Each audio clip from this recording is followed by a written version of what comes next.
Olá a todos, muito bem-vindos a esse vídeo.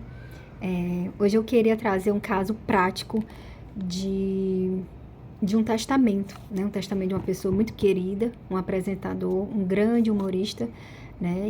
E um grande apresentador na nossa televisão brasileira. E o apresentador Jô Soares, né? Na reportagem tinha dizendo que agora, né? Nesse mês de janeiro, ele estaria fazendo 86 anos, né? Se infelizmente não tivesse falecido. Faleceu no ano de 2022, aos 84 anos. E agora esse ano ele estaria fazendo 86. Mas o que me chamou a atenção foi o testamento dele, e aí eu acabei olhando a reportagem toda, né? Na reportagem dizia que ele deixou um testamento, e era sobre isso que eu queria discorrer agora nesse vídeo. O testamento do Jô Soares, ele foi dividido em 3 partes. 80% para uma pessoa, 10% para outra e o outro restante para 4 pessoas. Então, aqui eu queria trazer a diferença de testamento, né? A sucessão, ou seja, quem vai ser chamado a suceder. A sucessão testamentária é uma coisa, a sucessão legítima é outra coisa. Mas as duas são as duas formas que uma pessoa é chamada a suceder. A primeira é, como o próprio nome está dizendo, testamentária. É feita pela pessoa que faleceu, né? Ela contrata um advogado para fazer aquele seu testamento de acordo com a lei, para quê? Para ele ser válido. Por quê? Porque se não estiver de acordo com os requisitos legais, aquele testamento, quando aquela pessoa for falecer, ela vai ter que ser validada na justiça. Então, ela tem que ter, sim, requisitos jurídicos ali dentro daquele testamento. Certo? Então, esse testamento, você vai fazer o quê? Você vai fazer um testamento e ele vai prevalecer no outro tipo de sucessão, que é a sucessão legítima. Por que legítima? Porque decorre da lei. A lei, ela vai dizer quem são os seus herdeiros, que é lá no 1829 do nosso Código Civil. Então, tem a sucessão legítima pela lei e tem a sucessão testamentária. Quem é mais válida? As duas. Só que, se eu tiver um testamento é um ato de última vontade daquela pessoa. Então, ela deve ser o quê? Ela deve prevalecer na sucessão legítima. Se você não tiver um testamento, que a maioria de nós brasileiros, não tem o hábito de fazer um testamento, sendo que ele é bem simples de ser feito, ele é revogável, ou seja, se eu fizer um testamento, futuramente eu posso ir lá e dizer assim, eu não quero que esse testamento tenha validade. Então, eu vou lá e revogo aquele testamento. Então, não é você fez, né?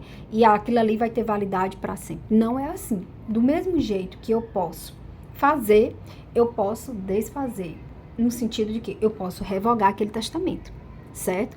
Então, aí é uma característica que muita gente desconhece. Então, é uma segurança também. Se você fez, se arrependeu, ok. A única coisa que você não pode voltar atrás, dentro de um testamento é você dizer e reconhecer uma paternidade dentro de um testamento que você pode. Você pode dispor dos seus bens, mas você pode deixar uma declaração lá de última vontade sua. E se você reconhecer um filho dentro de um testamento, aí sim, é a única hipótese. Aquilo ali você não pode voltar atrás, certo? Você não pode. Mas, se for para dispor do seu patrimônio, você pode depois revogar aquele testamento sem nenhum problema, certo? Então, nós brasileiros, a gente não tem esse hábito de trazer aqui, né, e fazer um testamento dispondo, sendo que a gente pode. Só que existe um requisito básico, existe um requisito muito importante a ser analisado no momento que você for fazer esse testamento, que é quando? É você ter a existência de herdeiros necessários. Esses herdeiros necessários, que são 3 tipos, os filhos, os pais, cônjuge ou companheiro. Esses herdeiros, essa categoria de herdeiros, ela lhe impede de você dispor de totalmente seu patrimônio. Ou seja, o que isso quer dizer? Se você for lá e querer fazer um testamento, e aqui também vale, abrindo um parágrafo, ou parêntese, parágrafo não, parêntese, você também é incluído para as doações. Esse que eu vou falar agora. Então, você fazendo um testamento, se você tem esse tipo de herdeiro, filhos ou pais vivos, ou cônjuge ou companheiro, você não pode dispor livremente de seu patrimônio. Então, olha só que importante isso. Isso que o Jô Soares fez não seria possível se ele tivesse herdeiros. É aqui que eu quero trazer. Se ele tivesse esse tipo de herdeiros, ele não poderia dispor do jeito que ele dispôs. Mas por que que ele pôde dispor dessa forma? Ele deixou 80%. Vamos lá analisar o testamento dele. Ele deixou 80% para a ex-esposa, né? Então, a ex-esposa, né? Ele não tinha união estável e nem casamento, ou seja, ele não tinha cônjuge e nem companheira. Ele não tinha filhos vivos, porque ele teve um filho, mas infelizmente esse filho já era falecido quando ele morreu, já faleceu há um bom tempo. E ele não tinha mais pais vivos, né? Ele já tinha até uma certa idade, faleceu aos 84 anos, então ele não tinha mais pais vivos. Então, assim, o celular tá descarregando. Então, assim, ele não poderia dispor. Como foi, resumidamente, como foi que ele dispôs do patrimônio dele? Ele deu 80% para a ex-esposa dele, ele pegou esses 10% e deixou para uma amiga, e os outros 10% ele deixou para 4 funcionários dele que estavam trabalhando com ele. Na casa dele, ele deixou 10% para essas pessoas. Então, ele podia dispor livremente. Por quê? Porque ele não tinha herdeiros necessários. Se ele tivesse algum deles, não precisa ser esses que eu citei, basta ter um deles. Se ele tivesse o filho dele vivo, ele tinha que dispor de 50% do patrimônio. Ele poderia deixar para quem ele quisesse, mas os outros 50% ia para os herdeiros necessários. Se tem um herdeiro necessário, vai para ele. Se ter 5 herdeiros necessários, 10, seja lá quantos, vai ser dividido esses 50% para eles. E os outros 50% ele pode dispor como ele quiser, até mesmo para eles, certo? Se ele quiser e não violar esses 50%, que a lei protege para os herdeiros necessários, se ele quiser deixar para um desses herdeiros necessários, ele pode dispor livremente. Ele só não pode dispor mais de 50% do seu patrimônio quando ele for fazer um testamento. E aqui também essa regra vale também no momento da doação. No momento que uma pessoa estiver em vida doando os seus bens, essa regra também é válida. Então, esse testamento é super válido, né? E tem que ir para a justiça, né? Tem que dar validação. A justiça tem que dar validação e dizer assim, ok, pode cumprir esse testamento. Então, no caso dele, foi o que foi feito, né?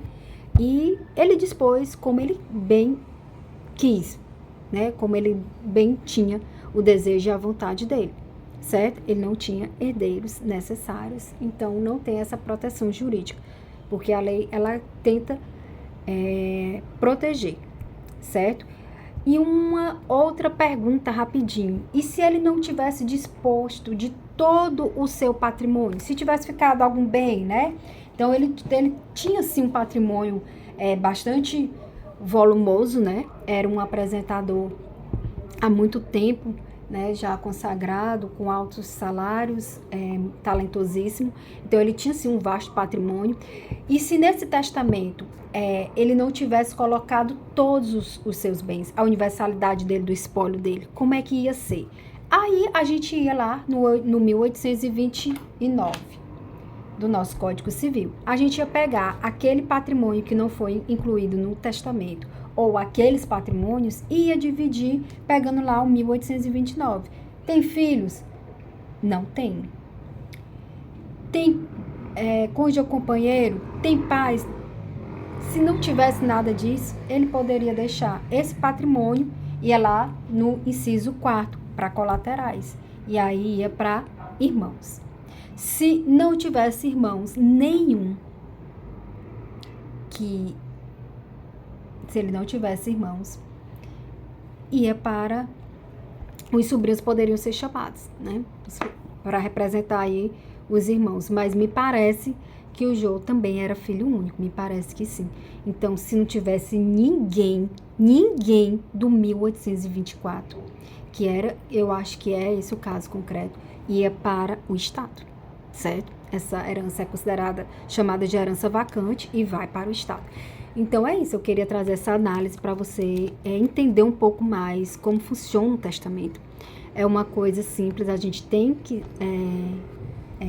obedecer alguns requisitos da lei, mas o brasileiro, eles não têm bem esse costume. Eu acredito que seja até mesmo por desconhecer, né? E por temer, eu vou fazer um testamento e eu não quero desagradar ninguém, duvido. Então, o testamento, ele pode ser, sim, sigiloso, né? Ele só vai ser aberto depois da sua morte. Então, tem esses requisitos legais que a gente também tem que obedecer, mas ele é uma característica que muita gente não sabe, é que ele é revogável, né? Você pode fazer, inclusive, esse caso concreto do Jô Soares, ele já tinha feito um outro testamento, certo? Então, aí ele fez depois outro. Então, você pode...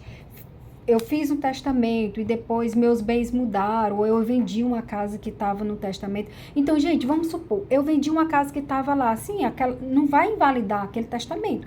Só não vai ter aquela casa que você citou lá. Então, você passa batido. Você deixou lá um bem para uma pessoa, mas aquele bem não existe mais. E aí?